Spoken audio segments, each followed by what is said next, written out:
Welcome to this session on rethinking strategic value chains for SMEs in the single market.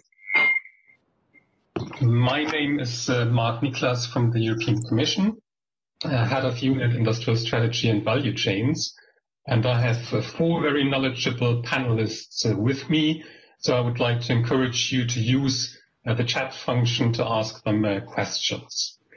We will be covering two aspects in this session, which both are very important to build a sustainable and resilient future together.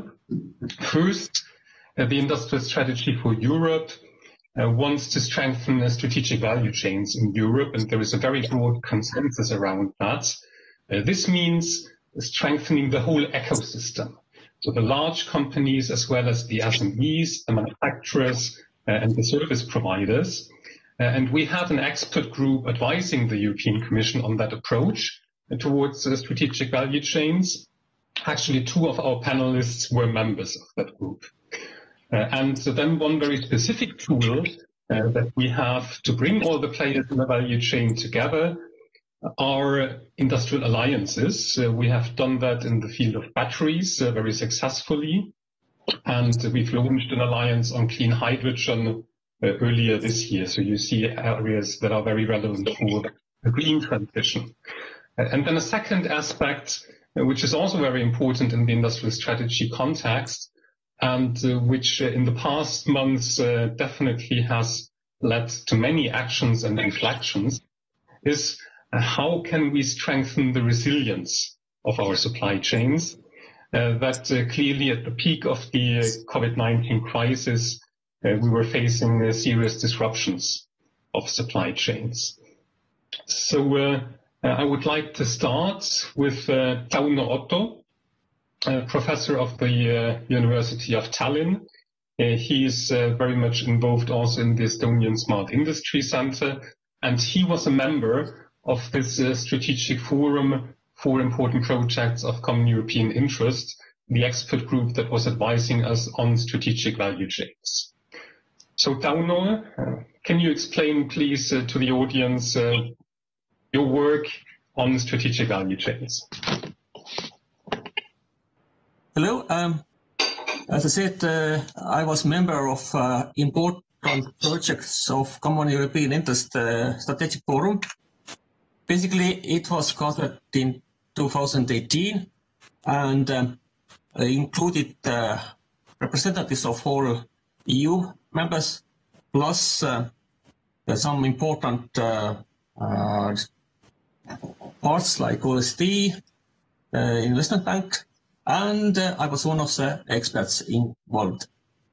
And basically, during those years, we elaborated on the future of Europe and taking into account that value chains must be wide, and we elaborated such kind of criteria that for the value chain there must be some scientific and technological innovativeness.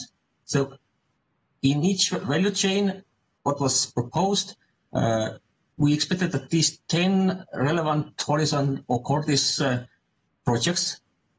We expected that there is market size at least 10 billion euros by 2025, and we expected that this value chain will give employment at least 50,000 people in Europe. Now, after this kind of thresholds, we gathered more than 20 different value chains, and after that, the panel also negotiated with additional experts and Sherpas, so all kind of because the value chains proposed were from a very wide area. After long discussions, there was formed so-called task force, it was decided that free value chains, which already worked well in Europe, were proposed to proceed further. It was batteries, high-performance computing, and microelectronics. And from these proposed ideas were formed 6 new value chains. You see that there is connected automated vehicles, smart health, low carbon industries, hydrogen, industrial IoT, and cybersecurity. For each new value chain, there was elaborated own task force group, incorporating also different experts from different companies, countries, and I was involved in some of those value chains as expert. And I just bring you here one example of health data and data analytics. So it's a value chain of smart health, and we started from scratch and ended up that the most important is free movement of data along all those partner countries. And if we compare, for example, another value chain, industrial IoT, actually this value chain seems quite similar in this way that the flow of the data is very, very important. And we can see that actually from this value chain, from capturing data to processing and to applying it, there are several counterparts. And regarding this today's topics, that SMEs, where are they in the value chain? I think that there are plenty of places, because the gathering of data and processing data, etc., needs a lot of effort and involvement. Thank you very much, Tauno, for this important conceptual introduction on strategic value chains. As you mentioned, one of the value chains that were already there at the starting point is batteries. And I'm very pleased to introduce Tore Sekkenes from InnoEnergy Scandinavia. He's the program director of the European Batteries Alliance. Tore, I'm sure the participants are eager to hear how does it work actually, this European Battery Alliance, and of course, what is the role for SMEs? So after that introduction, I'm Tore Sekkenes. Thank you for the kind introduction. I'm program director for something called an alliance called the EBA 250, and I will briefly explain what that is. So it's an alliance of big and small industrial companies, financial institutions, EU states, organizations of all sorts. And we have the common goal of building a healthy, sustainable, circular European battery industry. This alliance represents the whole value chain. It was pointed out just now that the value chain is a very important aspect, and it is. So we stretch from the mines. We go through refining, making the active materials that go into the batteries, cell manufacturing, putting together packs into systems, the applications. This is where the OEMs come in, the car manufacturers, for example.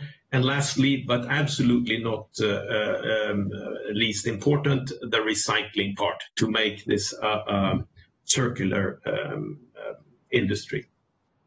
So we have set the goal that by 2025 we're going to have an industry that per year is 250 billion euros. That is the whole value chain across all of Europe. And this started from basically nothing back in 2017. So this is a big mountain we have to climb. We are definitely not there yet, but we have come a long way. as an indication of progress, Europe is now the fastest growing part of all the continents when it comes to this industry.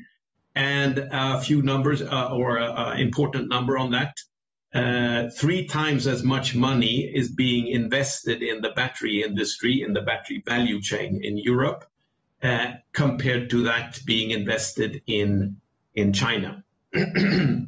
So something is definitely happening. The EBA was a little bit of history, was initiated and created back in 2017.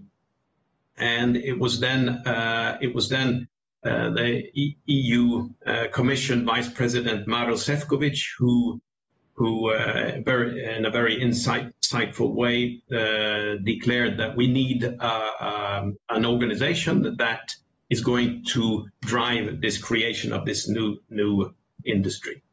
Essentially, we need the batteries as a cornerstone to primarily decarbonize the transport sector. That was the driver, but the industrial and the stationary applications extend far beyond that.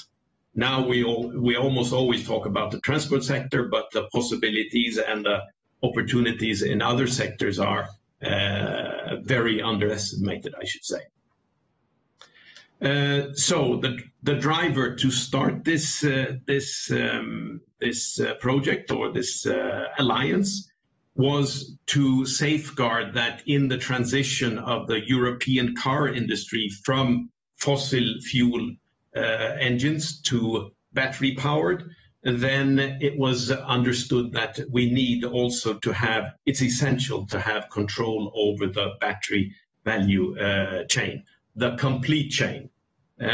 This was before COVID-19, and now during COVID-19, it's even more obvious that the entire value chain needs to be resilient.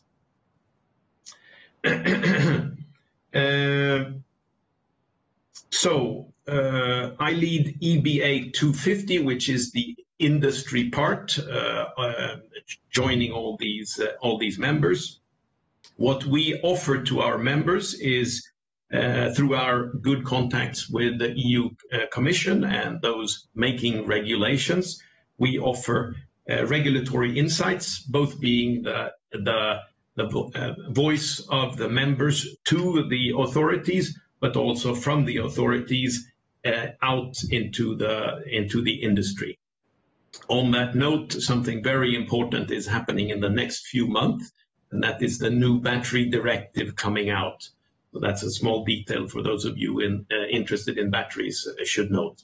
In a few weeks, maybe months, this new regulation is coming out. We also offer market intelligence. We have the opportunity to talk to our members, of course, and we aggregate that and give it to our members. And lastly, but not least important, we act as a catalyst to de-risk the industrial initiatives of our members in connection with them, of course. This is done through meetings with our members, earlier in large meetings in Brussels, now on webinars due to the COVID situation, where we bring up selected topics that are relevant in the industry. EBA 250 has 550 members, evenly spread over the value chain, but there are also institutions that span across the whole value chain. We're also in good connections with 2 other, in some senses, similar organizations dealing with research. Those are Batteries 2030 Plus and Batteries Europe. However, we in EBA 250, we are there to kick off industry, so to say. So research is with these other organizations. Lastly, but also not least important, we have created a tool.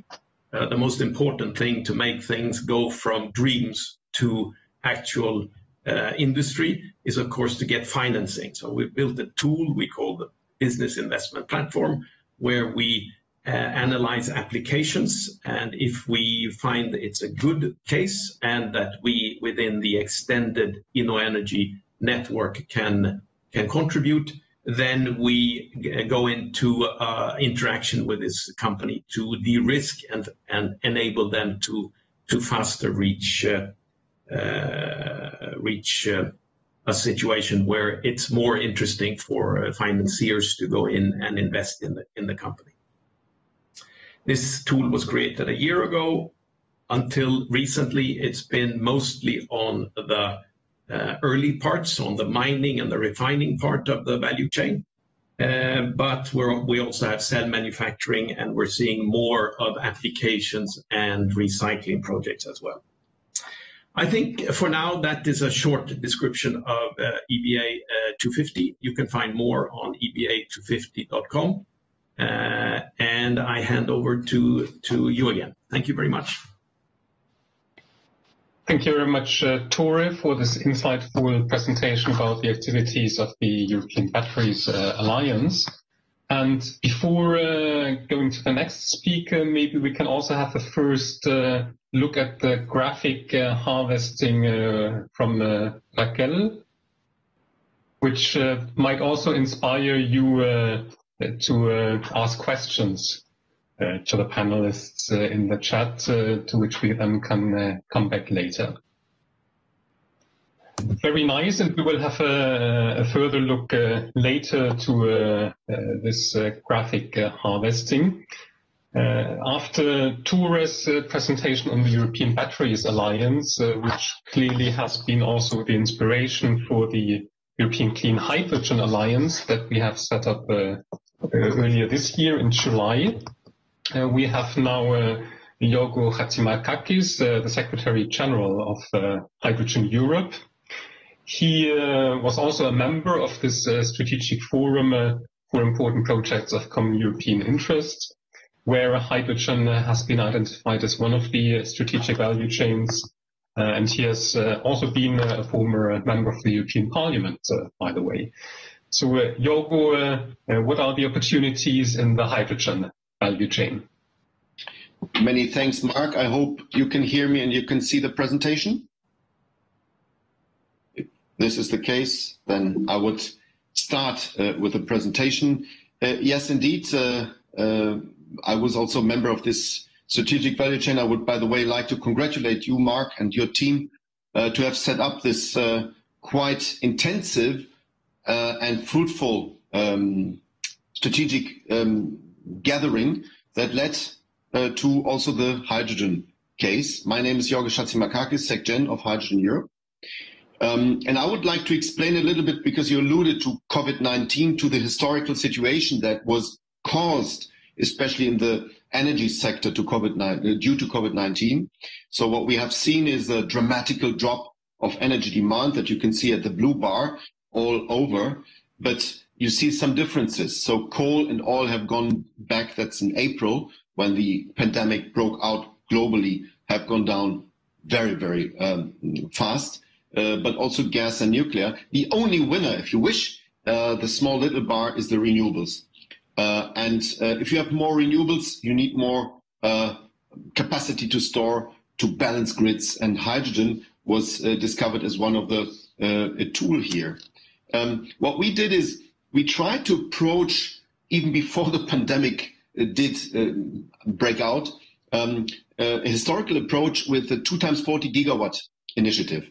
The electrolyzer technology is the most important technology to turn renewable energy into hydrogen by splitting water into oxygen and hydrogen. And the energy is stored with the hydrogen.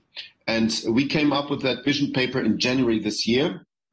It was picked up by first Executive Vice President Franz Timmermans, and by your Commissioner, Mark, who picked it up and made hydrogen basically, and the underlying technologies and the value chain, a very important part also of the Green Deal.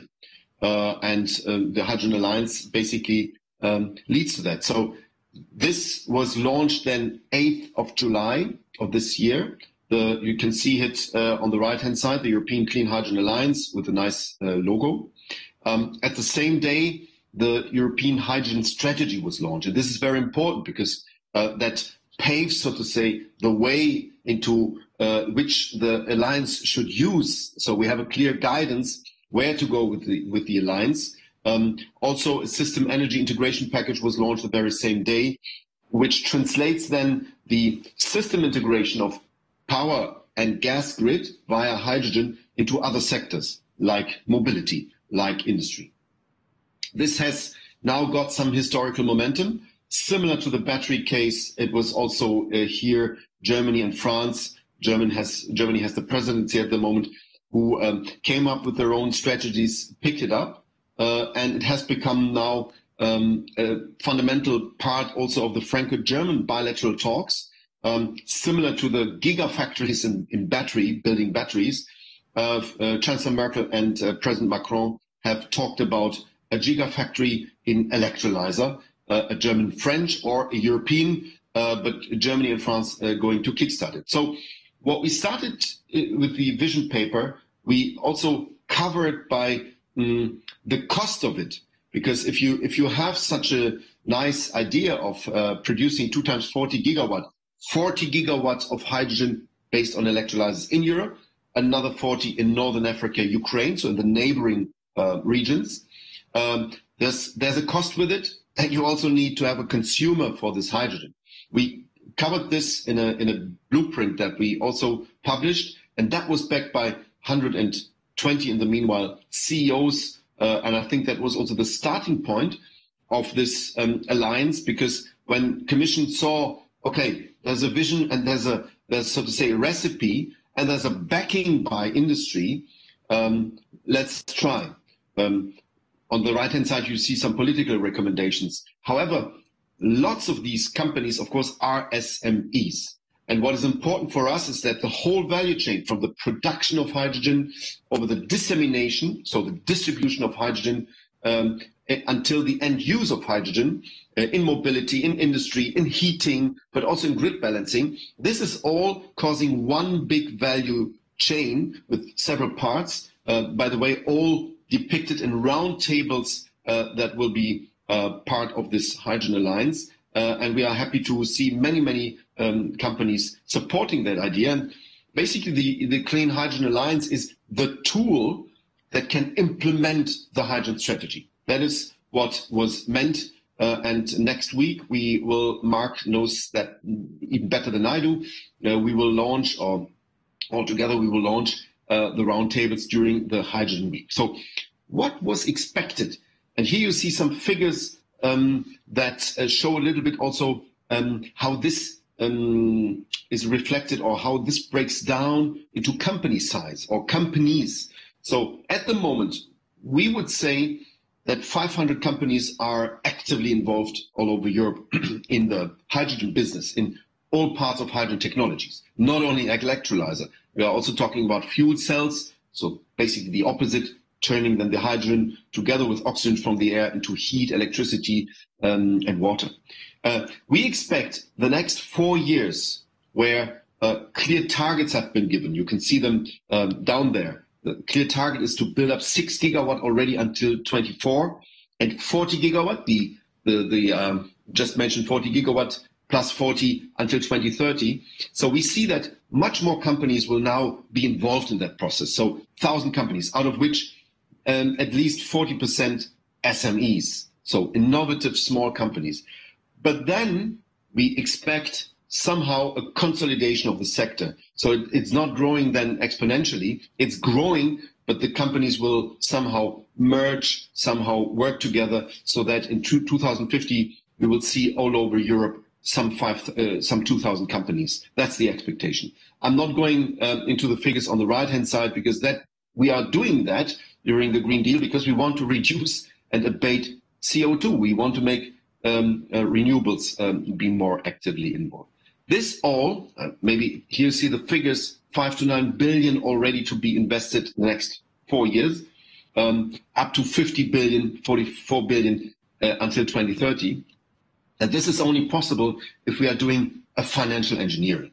The IPSI process, the Important Project of Common European Interest process, is just one tool that we could use.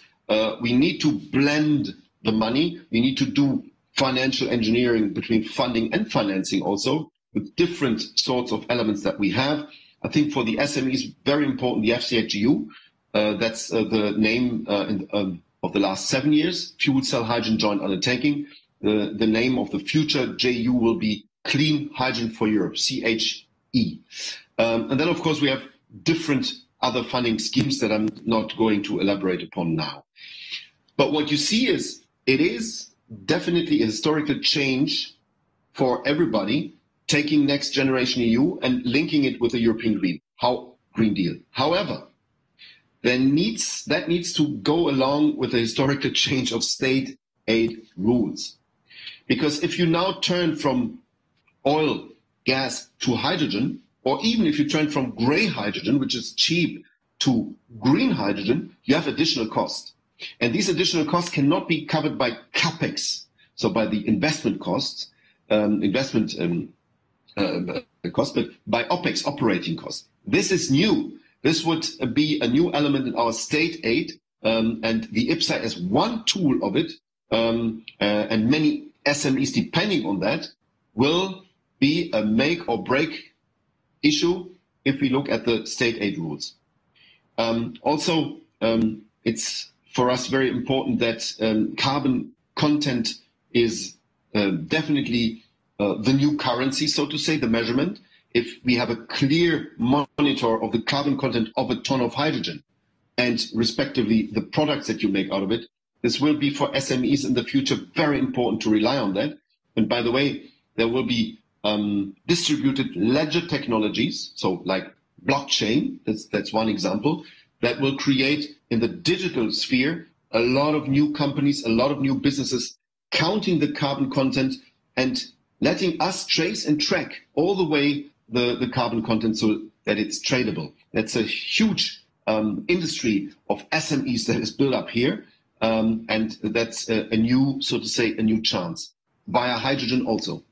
So we believe that in order to get there, we need a Hydrogen Act, basically an umbrella of legislation for infrastructure and market incentivation, and we're working on that.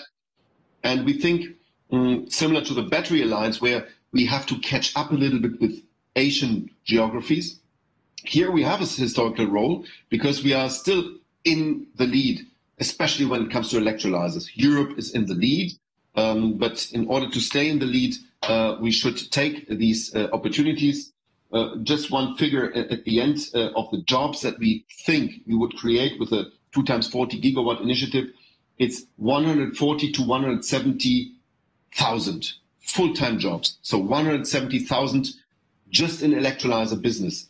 And most of the electrolyzer companies at the moment are SMEs or are companies that are small. And that's what concludes my presentation. Our mission stays zero emission. Thank you very much. Thank you very much, Jorgo. Clearly, very huge business opportunities in this new value chain.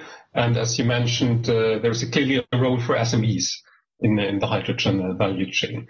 Now, after the three speakers talking about strategic value chains, we come now to a different angle of more the supply chain resilience, and I'm pleased to introduce Marlene Grauer from BEM, which is the German Association for Supply Chain Management, Procurement and Logistics. Marlene, what have you seen in the past months? How have companies reacted to COVID-19 to make their supply chains more resilient? Thank you, Mark. Thank you for the introduction. Yes, so as you mentioned already, I work for the Association for Supply Chain Management, Procurement and Logistics in Germany, and I'm an international project manager, so I support our members in finding innovative and appropriate suppliers abroad. And I also support public sector buyers in finding innovative suppliers. So my work is very much coming from the other perspective, but we are still always looking at SMEs. I mentioned we are an association of procurers. We are, in fact, the largest association of procurers in Europe. We have almost 10,000 members across all sectors and across all industry. Historically, we've been always very strong with our SME membership. So we have just over half of our members are SMEs. And in terms of the work that I do, in terms of the work that I do with the international supply chains, we host a number of expert councils where members have the opportunity to informally share expertise and support each other. And once the COVID crisis hit and the lockdown started, we kind of immediately knew we wanted to get some first-hand experience from our buyers on how they react and what it means for them to work during this crisis and how their supply chains are affected. So we started a survey, and this the first round of that survey we did in March of this year, and we repeated it 6 times until July of this year. So it's 5 months, and yeah, we have very frequent sort of data of how the buyers were affected, how their supply chains were affected, and what sort of actions they were taken. And we don't really have the time to go into all of the details. You can see that I kind of sneakily added in some extra slides on this slide, just in case some of the audience would like to look into it a bit more later on. But what you can see on top is sort of the main takeaways and the main areas of focus for buyers during the COVID crisis when looking at their supply chains. So, of course, there was an expanded focus on second sources and on backup suppliers, which is always something that buyers are obviously keen to do, but never before had this been such a priority. The same goes for proactive risk management. This was they were facing a very different risk management from what they usually do, because usually the second source and the backup suppliers is their risk management. But if those are also failing, what are you doing? You have to look at your entire supply chain. And in doing that, there was a lot of focus on what we call insourcing. So looking how you can take elements of your supply chain and acquire them or have a collaborative effort with a supplier to shorten your supply chain and to, in turn, reduce the risk you have in the supply chain during the COVID crisis, but truly during everything else as well. There's also a lot of talk about synchronization of the value chain and the supply chain, which is something that is incredibly difficult to do, especially if you have a global supply chain that is sort of very long and widespread. But again, this was something that buyers now realized that they needed to do much more urgently than before. This is, I think, just like if you look on the other side, digitization is one of those topics that buyers have always been aware of are sort of key issues that they need to tackle, but COVID really made it very obvious and made it very urgent for them. And some of them, I mean, we after each survey, we also had an online meeting of the expert council. So there was also the chance for the buyers to actually exchange. And some of them were almost like, oh, we are thankful that we now have an outside force that is forcing us also towards our higher ups to have an argument why we need to push these changes through and why we need these innovations. I could talk about this for much longer, but I will move on. Just a few key takeaways. So we did these 6 consecutive surveys. I don't really want to sort of oversell on how scientific this was. This is really a snapshot of a group of buyers that we have very privileged access to. This was around 35 companies that are in our expert council, and for each round, they each answered the survey. So we have sort of a panel situation where we can look at developments over time. In terms of the ratio, we had just over half, as is represented in our membership as well, just over half of the respondents were from SMEs. But what we did notice is that the challenges that they faced are the same between multinationals and SMEs, at least in terms of what is relevant from a procurement perspective. The key takeaways, and I think this is maybe not, well, I think reliability as a key takeaway is not a surprise. This is always something that is at the heart of procurement. But the second one, transparency, is a bit of a surprise because buyers were really moving away from too much oversight to not sort of, or to give their suppliers room for development. And we're more moving towards having a very varied supply chain and having a lot of sources. And this has now moved again more towards transparency in terms of what are delivery time slots, dates, what is the quality assessment, what are logistics, all of these things buyers want much more information on now. And also this goes together obviously with the digitization. If they are putting in place, I don't want to call it surveys, but if they're putting in place systems that give them the ability to control supply chains online and digitally, they will obviously need this kind of data to feed into it. So with these takeaways, what we have done as an association, we have set up a supply chain help desk for our members. And this has been going really well. So we're intending on continuing it even after the end of the pandemic. And there's a couple of other support actions that we are offering, and I wanted to highlight one of them as my final slide. We are also giving support to public sector procurers. And during the crisis, they have kind of similar needs and similar problems as private sector procurers. They need innovative suppliers for very urgent needs. And we are coordinating a network of competence centers that support public procurers in finding innovative suppliers for their needs.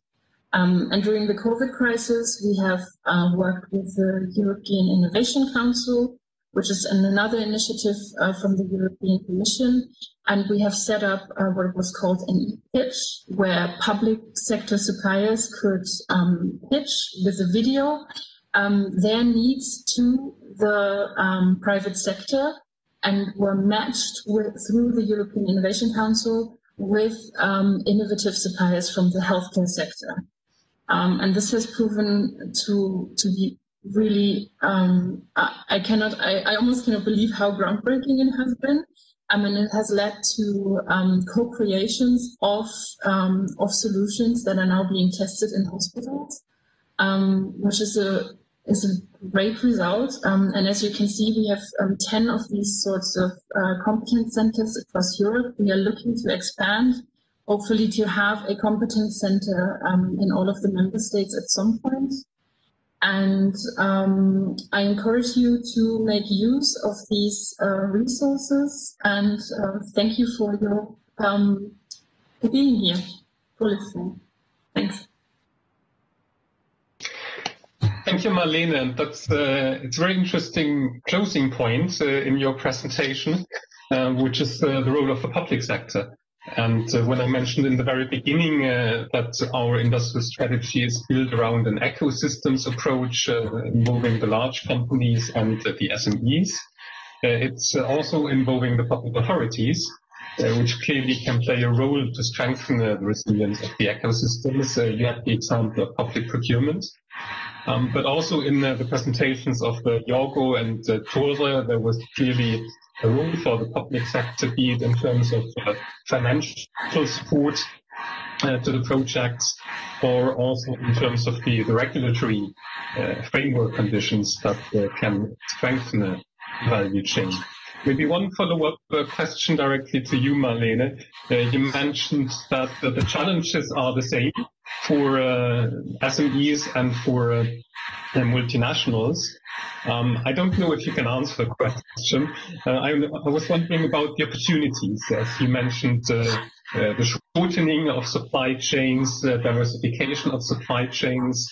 So does this kind of change in the approach to supply chain management also create new opportunities for European SMEs? Yes, I think it does. I mean, this is really the continuation of a trend that we have been seeing anyway. It's sort of bringing the supply chain home, at least for our members from the German-speaking region. This has been an intent just to be less vulnerable to sort of global changes and global crises. And I think COVID has really underlined how vulnerable some supply chains are.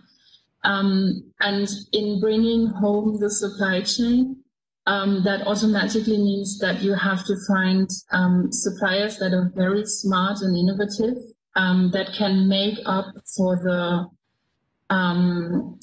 the increased price you might pay for product or raw material in other ingenious ways. And what we see, especially with the public sector suppliers, is that these suppliers exist. You have to find them, and you have to take care, and you have to receive the support to be able to find them and to analyze the market in a way that allows you to do that. Thank you. And then also coming back to the other speakers, I would be interested in these opportunities for SMEs in these strategic value chains like batteries and clean hydrogen. And you mentioned that there are SMEs in the alliance, the batteries alliance, or in the hydrogen value chain. But what is how do you see their role? Is it these kind of innovative SMEs in such emerging value chains that drive the change? Or are they a bit driven by the large OEMs and companies who have the SMEs in their supply chain? This is Tore speaking. I would say that it's a bit of both. First, to give you an impression of these 550 members, who are they? Well, they are mostly SMEs. And some of those have made remarkable journeys. Perhaps the best example we have is Northvolt. Back in 2017, they were 3 people, 2 actually, and then a third one came on. They now employ 1,000 people and have, I think you have read in the newspapers how well they have succeeded. But there are many more normal developments within the battery industry. So there are a lot of SMEs, and they come with their own ideas and drive them forward. We help them as much as possible. The big companies, they of course, they rely on what they've already installed, and they struggle with changes that they have to implement. So they get a lot of incentives from the smaller companies. But their situation is slightly different. They usually have access to money much easier, which the SMEs don't. So the problems they are facing are slightly different to the SMEs. As an introduction to your question. Well, maybe I can comment on that. I would second this. I would fully underline that it's also an interdependence. Both need each other, especially the smaller companies, SMEs, who are very innovative. They need access to supply chain and to finances. That's it. But the bigger ones are so big. Sometimes they are, Mark, you know that very well, like the European Commission. It's a huge it's an animal that sometimes does not see these innovations on the ground. I can give you a very, very practical example. When we organized the roundtables or started to organize the roundtables of the Clean Hydrogen Alliance, I would like to give you an example of the roundtable on heating, basically. So using hydrogen for the heating industry. And there we had an interesting discussion between the CEO of Bosch, which is, I think there are 300,000 people employed all over the world. It's Bosch, and it's huge. And they are doing a lot of things. They are very innovative. And Solid Power. Solid Power is a very small producer of solid oxide electrolysis. And Bosch is now getting into that business. Solid Power is very, very small. And Mr. Denner, the CEO from Bosch, said, I'm very sensitive to you guys, to the small guys, because I need your sometimes your ideas. I really take care of that, and I always did all over my career, which explains why Bosch is so successful and why Bosch also adapts to new developments. That's it. The small ones need the big to get them, to help them. And the big ones, if they are smart, they let them survive as small ones for a time. There might be the day where they say, okay, let's work together in one. But this process is fascinating to see. It happens also in our industry, but it's exactly this interaction and this interdependence that we should have an eye on and we should nurture in order to get most out of it. Thank you. Thank you very much for these examples, and particularly also Northvolt. I'm always thinking about an example where first it's a kind of SME being involved in a process, and very quickly not an SME anymore, but it's a mid-cap with this very strong growth. And I think we will have similar stories in the hydrogen area. We have also one question from the audience, which is to Marlene, on the pressure that the COVID-19 crisis has put on liquidity, which has then, of course, also led to payment delays. So how has this kind of payment difficulties affected the supply chains? This is a very, very specific question. What I can offer from our sort of snapshot survey is that the main concern for our buyers was that they keep liquidity and that they keep being able to deliver to their contractors. So the main concern here wasn't so much whether liquidity in the supply chain is still there. Of course, that needs to be a concern at some point. But the main concern for them was to be, because normally, because we have so many SME members, they are not the end of their supply chain. So their main concern was towards the end of the supply chain. That is really all what I can offer from the survey that we did. Yes, thank you. We have also a comment from the audience on this importance of SMEs to accelerate breakthrough innovation. And I would also give the floor, and Jorgo and Tore, if you could please mute yourself to avoid sound interferences. I would also give the floor back to Tauno, who started the session, and ask you, in this work on strategic value chains, how was the role of SMEs taken into account? When the work groups or task forces were gathered, I think all associations were very much participating. So I think that the voice of SMEs was there. In those groups, I was more involved. So I think it's so far so good. Thank you. And then I would like to have us all another look at the graphic harvesting, which Raquel is preparing. Can we put that on the big screen? This Looks very good, but somehow it's too small for me to identify on my screen the elements. We'll need to have a closer look afterwards.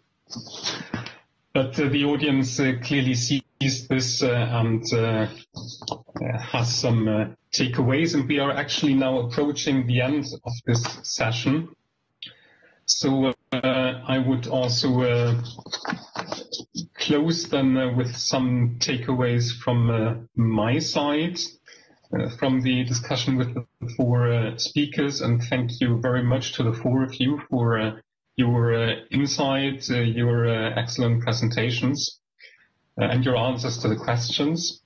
I think it has become very clear that in the value chains and to strengthen the value chains, we need this interaction, the collaboration between the large companies and the innovative SMEs.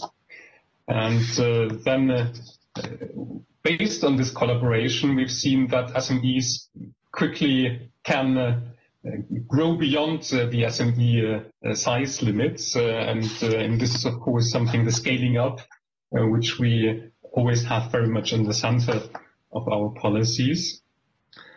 And then another takeaway is that the companies cannot do it alone. They need also support interventions from the public sector, be it with public procurement, be it with financial support, be it with regulatory framework, be it by simply facilitating that cooperation as we do it in the Alliance, where the Commission convenes and brings all the players together. And then the third takeaway, maybe I would say, is the adaptability that came out of various presentations. So adaptability in the COVID-19 context. How can a company react quickly to ensure reliability in the supply chain and have this transparency in the supply chain? And of course, for such new value chains that are being created, like batteries and hydrogen, it's always a moving target. You have ambitious targets, but of course you have to adapt to the circumstances, and some parts of the value chain might take off quicker, and others might not deliver on the ambitions. That's always a kind of inherent risk in innovation, that not everything will succeed. But only with the ambitions, I think we can get many parts of the value chain to a successful and resilient and sustainable future. And thank you, everybody, for this session, and for the participants. I wish you good continuation during the SME Assembly. Thank you. Bye-bye.